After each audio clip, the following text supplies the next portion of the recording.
छत्तीसगढ़ से बीजेपी प्रवक्ता अमित चिमनानी जी, बहुत स्वागत है सर। साथ ही भोपाल से मेरे साथ कांग्रेस प्रवक्ता स्टूडियो में मौजूद हैं ब्रजभूषण नाथ जी, सर आपका भी बहुत बहुत स्वागत है। मेरे साथ वरिष्ठ पत्रकार जुड़ रहे हैं, योगी राज योगेश जी हमारे साथ स्टूडियो में मौजूद हैं, सर आपका भी बहुत स्वागत है। और मेरे साथ सीधे लखनऊ से संवाददाता प्रशांत राव जुड़ रहे हैं जो पल पल की अपडेट देंगे। सबसे पहले रुख मैं प्रशांत आपका कर रहा हूं क्योंकि आंकड़े जो हैं वो निश्चित तौर पर चौंका रहे हैं। समय जो है अब 7 बजे का समय हो गया है। प्रशांत, क्या कुछ अपडेट? आपसे अपडेट लूंगा, उसके बाद चर्चा की शुरुआत करूंगा। प्रशांत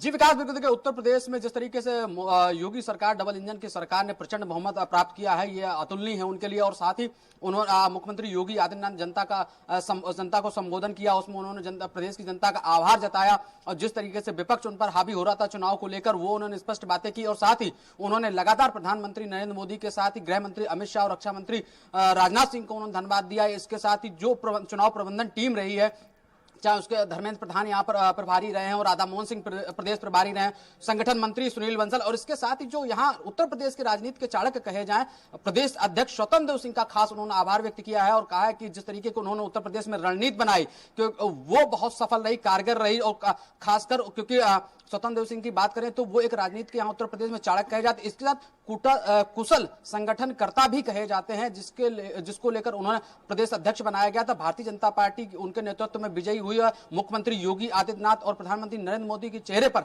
उत्तर प्रदेश में 269 सीटों पर भारतीय जनता पार्टी के रुझान आगे हैं। और अभी करीब 96 जो परिणाम है वो चुनाव आयोग ने डिक्लेयर कर दिए हैं, बाकी जो परिणाम है वो अभी आगे चल रहे हैं। तो ऐसे में समाजवादी पार्टी के मुखिया अखिलेश यादव को निराशा जरूर हाथ लगी है, क्योंकि वो 2012 से लगातार गठबंधन करते आ रहे हो, चाहे विधानसभा का चुनाव हो, उसके बाद चाहे लोकसभा का चुनाव हो, और अब चाहे फिर विधानसभा का चुनाव हो। आरएलडी के साथ उन्होंने गठबंधन किया और उसी को भारतीय जनता पार्टी ने 2 लड़कों की जोड़ी करके जो तंज कसा था वो फेल हो गई है। तो सबसे ज्यादा बुरा हाल उत्तर प्रदेश बहुजन समाज पार्टी का हुआ है, तो कांग्रेस से भी नीचे प्रशांत आप, क्योंकि 2 लड़कों की जोड़ी की आपने बात कही है, लेकिन बसपा को अगर हम नजर डालें तो ये आंकड़े भी चौंकाने वाले हैं, क्योंकि ये संख्या बसपा की भी घटती नजर आई है। बसपा पर क्या कहेंगे प्रशांत? देखिए, बसपा की बात करें, बसपा जिस तरीके से 2012 के बाद मायावती ने जो चुनाव का ध्रुवीकरण किया और उसके बाद जो उन पर आरोप लगते रहे बहुजन समाज पार्टी के ऊपर कि उनका जो कैडर होता था वो दरकिनार कर दिया गया है और उसकी चक्कर उनको हार हुआ।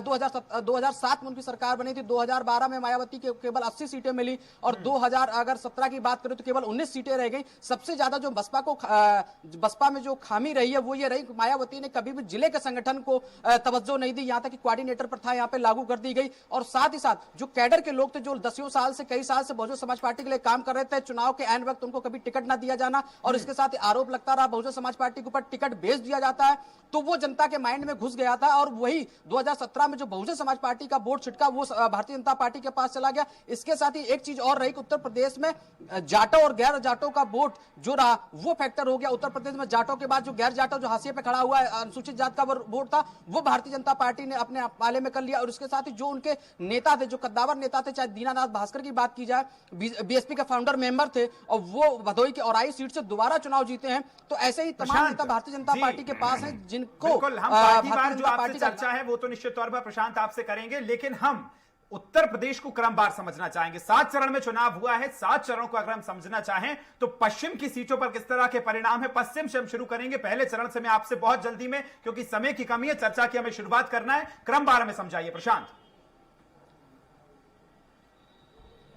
देखिए, पश्चिम की बात कीजिए तो लगातार भारतीय जनता पार्टी वहां से बढ़त बनाए हुए, उनके तमाम प्रत्याशी वहां जीत गए। सुरेश खन्ना जो शाहजहांपुर से उनके मंत्री थे वो विजयी हो गए हैं। इसके साथ कैराना जो मृगंका सिंह थी वो जरूर उनके पीछे चल रही। हालांकि अभी राउंड में जो जानकारी मिल रही है कि मृगंका सिंह ने वहां पर अपनी बढ़त बना ली है। और इसके साथ ही जो उनके सुरेश राणा है वो भी आगे चल रहे हैं, तो संगीत सोम भी आगे चल रहे हैं, हालांकि काउंटिंग चल रही है। इसके साथ ही भारतीय जनता पार्टी आगरा में बात की जाए, जो वहां बेबी रानी मौर्य जो उत्तराखंड की पूर्व राज्यपाल है, भारतीय जनता पार्टी की प्रत्याशी है आगरा ग्रामीण से, वो भी बढ़त बनाए हुए हैं। तो साफ तौर से उत्तर प्रदेश में भारतीय जनता पार्टी का अगर पश्चिम में बात की जाए, पश्चिम में वो अपना जरूर भगवा फहराने का पूरी कोशिश में लगे हुए हैं, गिनती चल रही है, लेकिन भारतीय जनता पार्टी बढ़त बनाए हुए है। जी विकास। बिल्कुल प्रशांत, मैं आपके पास लौटूंगा और सीधा मैं रुख करूंगा, हमारे साथ बीजेपी प्रवक्ता अमित चिमनानी जी मौजूद हैं। चिमनानी जी, मैं आपके साथ चर्चा की शुरुआत करूं। सबसे पहले जिस तरह से हमने तस्वीरें देखी हैं, क्योंकि आज तो आपकी पार्टी की दिवाली भी मन गई